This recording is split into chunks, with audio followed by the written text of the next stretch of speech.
Welcome to Murder Mondays, where the shadows of history reveal their darkest secrets. Each week, we unravel the chilling details of a murder that stunned the world, shaking the foundations of justice, society, and sometimes our very humanity. So dim the lights, settle in, and prepare to step into a world where every clue counts and every question lingers. This is not just a story, it's a journey into the heart of the unknown. This week, we uncover a Christmas Eve story that will leave you questioning how far a man can fall into darkness.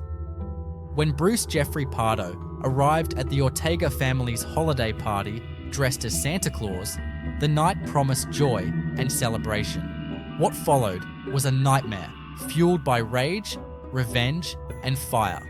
Prepare yourself for the story of the Covina Christmas Massacre. Covina, California, was a picture of suburban calm in 2008. Just 22 miles from the glittering lights of Los Angeles, it was the kind of place where neighbors exchanged holiday greetings and children played on front lawns. The Ortega family embodied this spirit. On December 24th, their home was filled with laughter, music, and the warm glow of Christmas lights. But outside the Ortega home, in the cold December night, Bruce Jeffrey Pardo was preparing for a very different kind of celebration. A man who once seemed like the embodiment of stability, a devout churchgoer, an engineer, Bruce's life had unraveled spectacularly. In June of that year, Bruce's wife Sylvia filed for divorce. The process was bitter, exposing his financial troubles and darker tendencies. Bruce was ordered to pay Sylvia $10,000 as part of the settlement and lost his beloved dog in the split. For Bruce, this was more than just a divorce. It was humiliation. And humiliation, for him, demanded retribution. As the holidays approached, Bruce retreated further into isolation. He began to meticulously plan an act of vengeance that no one could have anticipated. The friendly engineer and part-time Santa had turned into a man consumed by anger and revenge. It was 11:30 p.m. when the Ortega family heard a knock at their front door. The celebration was in full swing. Relatives mingled, children laughed, and the holiday spirit filled the room. But what greeted them on the doorstep wasn't Santa Claus bringing cheer. It was Bruce Pardo, carrying death in a brightly wrapped package. Without a word, Bruce pulled out a handgun and began shooting. Panic erupted as family members screamed and scrambled for cover. He didn't stop there. The package he brought with him contained a homemade flamethrower, an instrument of destruction he had spent months assembling. The Ortega home, once filled with joy, became an inferno.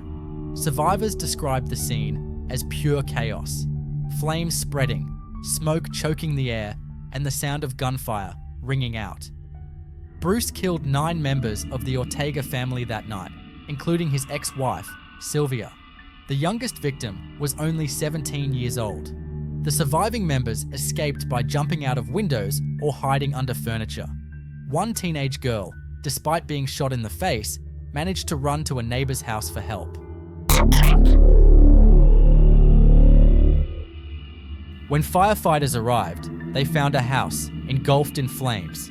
It would take hours to extinguish the blaze and days to uncover the extent of the tragedy.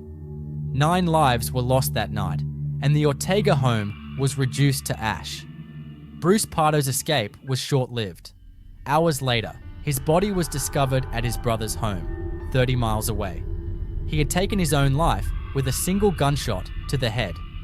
Among his belongings was $17,000 in cash and a plane ticket to Canada, suggesting he had initially planned to flee. But even in death, Bruce left behind unanswered questions. Why did a man with no prior history of violence choose such a devastating path? And could anyone have stopped him before it was too late? Investigators uncovered chilling details about Bruce's planning. In the months leading up to the attack, he purchased firearms, ammunition, and materials for the flamethrower. He even rehearsed his escape plan, calculating every step. But perhaps the most haunting aspect was his motive. For Bruce, this wasn't just about revenge, it was about control. By targeting Sylvia's family, he sought to destroy the people he believed had stripped him of his dignity. And now, we step into the shadows where truth dissolves and the unexplained takes hold. This is the turning point. What drives a person to commit such an atrocity? Was it years of suppressed rage, a sudden break from reality, or something deeper? Something we may never fully understand? What do you think? Was it coincidence, conspiracy, or something we may never understand? Let me know your theories below. And that concludes this week's Murder Mondays. If this case left you with questions or theories, I want to hear them. Drop your thoughts in the comments. Every perspective brings us one step closer to understanding the shadows of the past. If you found this story intriguing, don't forget to like this video, share it with someone who loves a good mystery, and subscribe to the channel. Make sure to hit the bell icon so you never miss the next chilling tale. Until next time, stay curious, stay vigilant, and remember, every clue counts.